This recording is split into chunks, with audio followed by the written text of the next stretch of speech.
काफ़ी देर नीचे टहलने के बाद अब वह एक लंबी सांस लेता ऊपर अपने कमरे की जानिब बढ़ा था, जहाँ वह दुश्मन जान तब से अपना स्पीकर खोले रोने में मसरूफ़ थी। जिसे देख वो हिम्मत करता जैसे ही कमरे में दाखिल हुआ, उसकी नज़र अपनी उस नन्ही सी जान पे पड़ी जो रो रो के अपने आप को हल्कान कर चुकी थी। उसका मासूम सा चेहरा रो रो के सुर्ख हो चुका था, जिसे देख वो अब अपने आप को कोसते हुए अभी 2-3 कदम उसकी जानिब बढ़ा ही था कि हाथ ने रोते हुए ही उसे अपनी जानिब आता देख अंधाधुन उस पर तकियों की बरसात की थी। जाए यहाँ से, जाए।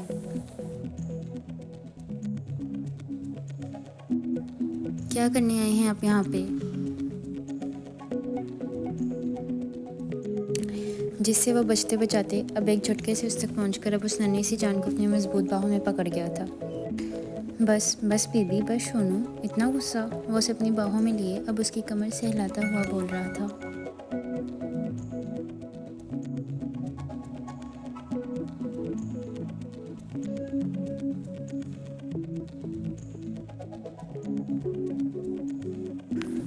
जबकि वो अब गुस्से से उसकी मजबूत छाती और सफ़ेद गर्दन पे अपने छोटे छोटे मुक्के की बरसात ज़ोरों शोर से करते हुए अब उसकी गिरफ्त से निकलने की कोशिश कर रही थी, जो मुश्किल ही नहीं नामुमकिन था।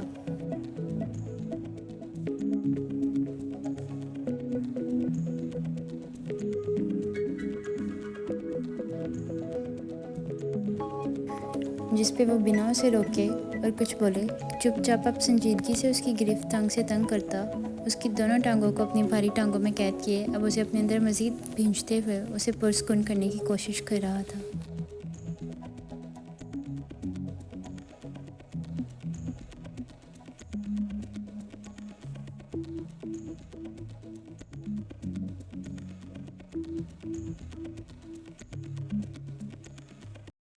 जो चुप होने का नाम ही नहीं ले रही थी। बस बस मेरा बेबी, आपने भी तो गंदी बात की थी ना, ऐसे बात करते हैं अभी से, ये सिखाया मैंने आपको? हाँ, और ये बेहुदा लफ्ज़ कहाँ से सीखा तुमने? वो उसकी थोड़ी ऊपर को उठाता हुआ अब संजीदगी से उसे देखते हुए बोल रहा था, जिस पे फ़ौरन अपना चेहरा झटकती गुस्से से बोली थी।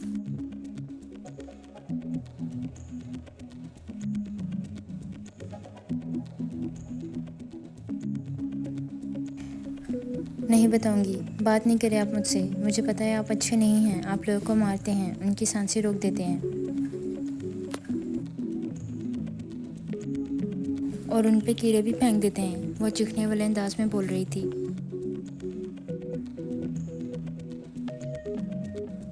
जिस पे रेहान हयात की एक एक बात बखूबी सुनता अब आईब्रो चुकाए उसे देख रहा था, जो अपनी आवाज़ मज़ीद ऊंची करती जा रही थी। उसके मुसलसल चीख चीख के बात करने पे रेहान अब आहिस्ता से हयात के चेहरे पे आते बालों को कान के पीछे सिरकाते हुए अब उसे देखते हुए बोला था।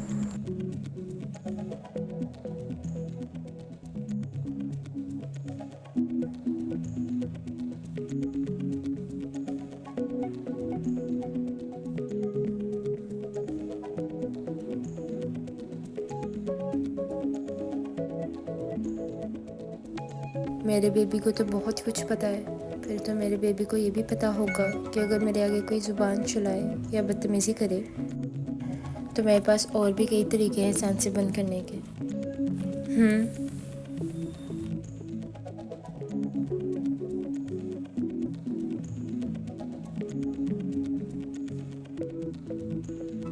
वो अपनी गमगीन आवाज़ में बोलता अब उसके मासूम से चेहरे को देख रहा था, जो उसकी बात सुन अब उसे फटी फटी आंखों से देख रही थी, जैसे उसे कोई पछतावा ही ना हो अपने किए का। उसे ऐसे ही अपनी तरफ तकता देख रेहान अब नरमी और सर्द अंदाज में बोला था,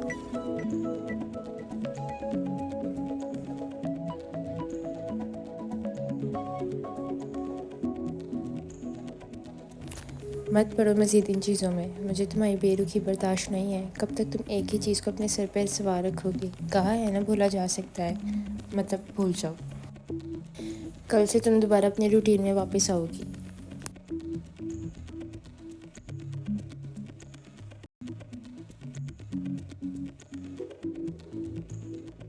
अपना और बेबी का ख्याल रखोगी, किसी चीज़ पे ध्यान नहीं दोगी। Understood?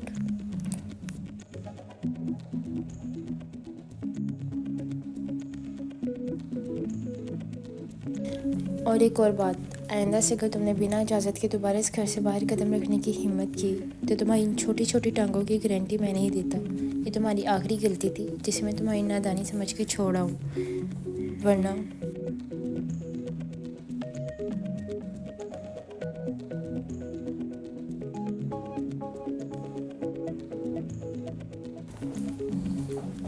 one more act of disobedience and you'll face the consequences.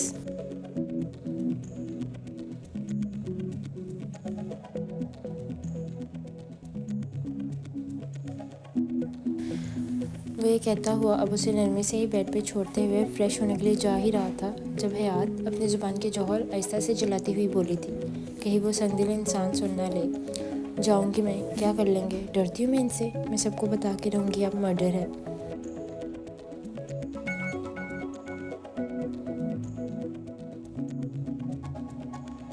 हयात की पीछे से बड़बड़ाती आवाज़ सुन रेहान, जो भी वॉशरूम की जानिब बढ़ा ही था, वही अपने भारी कदम रोकता और उसे पीछे मुड़ के देखते हुए बोला था,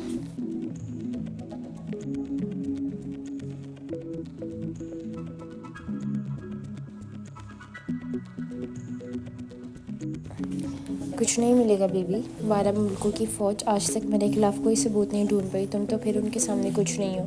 खैर, ये शौक भी अपना पूरा करके देख लो, पर ध्यान रहे अगर तुम्हारी इन टूटी फूटी प्लानिंग्स की वजह से तुम्हें या हमारे बच्चे को एक रत्ती भर भी नुकसान पहुंचा तो आई स्वेयर हयात, तुम मेरा वो रूप देखोगी जो आज तक मेरे दुश्मन भी नहीं देख पाए।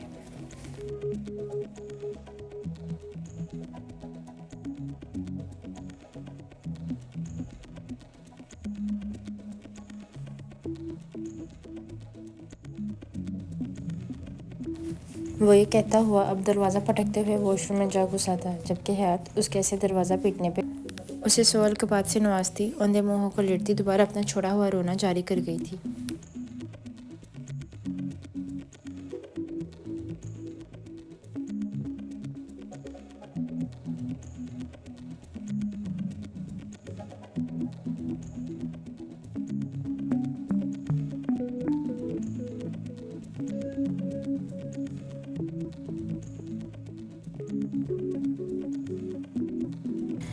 मैं मामा को बताऊंगी आपने मुझे इतनी ज़ोर से मारा था फेस पे, मुझे इतना दर्द भी हुआ था, वो अपना रोना रोते हुए बोल रही थी।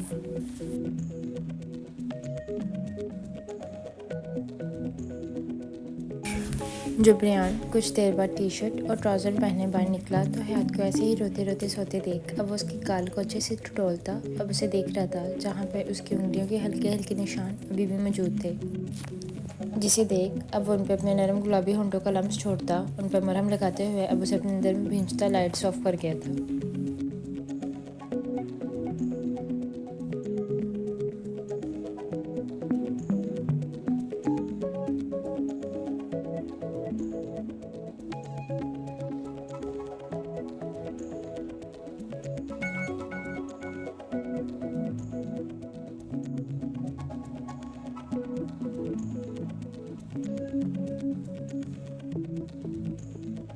सुबह सुबह रेहान की आंख जैसे ही खुली थी उसकी नज़र पूरे कमरे में फैली थी जहाँ वह छोटी आफत मौजूद नहीं थी, जिसे देख वो रात वाली बात को सोचता अब अपने ट्राउज़र और टी शर्ट में ही सीधा नीचे लंबे लंबे दाग उठाता गया था। इससे पहले वो सच में दोबारा सबूत ढूंढने बेसमेंट में जा पहुँचती।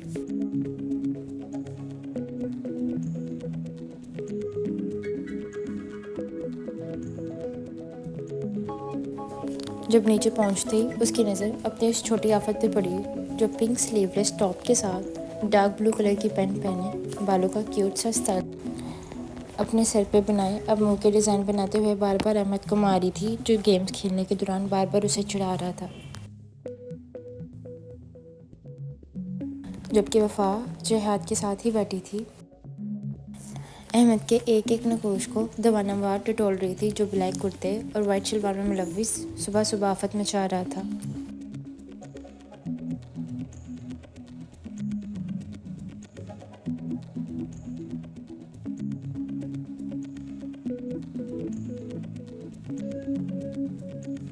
हयात की मुसलसल हाथापाई पर अहमद ने अभी उसे घूर के देखा था, जो रुकने का नाम ही नहीं ले रही थी। हयात, इनफ, वरना भाई को बता दूंगा तुम बदतमीज़ी कर रही हो। आप मुझे अभी से डरा रहे हैं? अभी बताती हूँ आपको। वो टेबल से एक लकड़ी का डेकोरेशन पीस पकड़े उसकी जानिब मुड़ी ही थी जब रियान फ़ौरन उसकी जानिब बढ़ता। अब उसके हाथ से तकरीबन डेकोरेशन पीस खींचने वाले अंदाज में उसके हाथ से खींचता घुराया था। क्या हो रहा है ये सब, हाँ? रियान की अचानक आवाज़ पे तो हयात का दिल जैसे निकल के बाहर आने को था। वो फ़ौरन अहमद के पीछे ही छुपती, अब अपने चेहरे पे ढेरों मासूमियत सजाए। अब उसे देखती बोली थी, हम तो बस खेल रहे थे अभी। ये खेल रही थी तुम, हाँ? अगर गलती से भी किसी को लग जाती तो?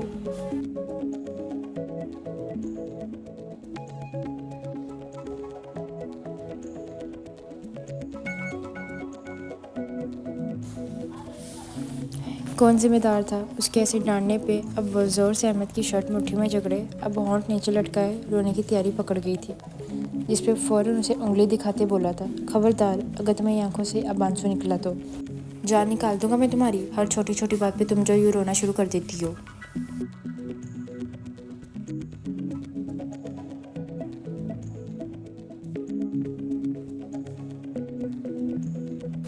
और अपना रिजल्ट लेके आओ तुम ज़रा फटाफट। चलो शाबाश। जो सुबह सुबह तुमने मुझसे बिना पूछे रिसीव किया था। वो अपने हाथ में पहनी घड़ी उतार के टेबल पे रखते हुए बोला था।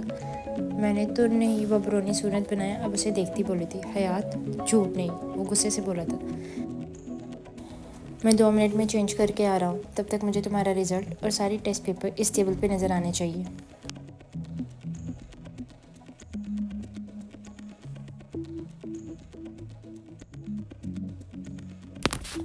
गो। हयात, जिसे लग रहा था रियान को उसके रिजल्ट का नहीं पता चलेगा, उसके मुंह से रिजल्ट की बात सुनते ही उसकी हवाइयाँ उड़ गई थी।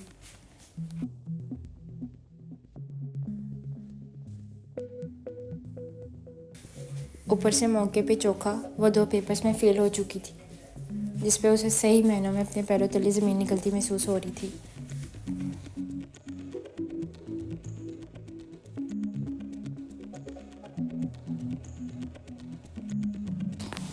Next promo, Hayat failed in 2 subjects. She stole Ryan's gun.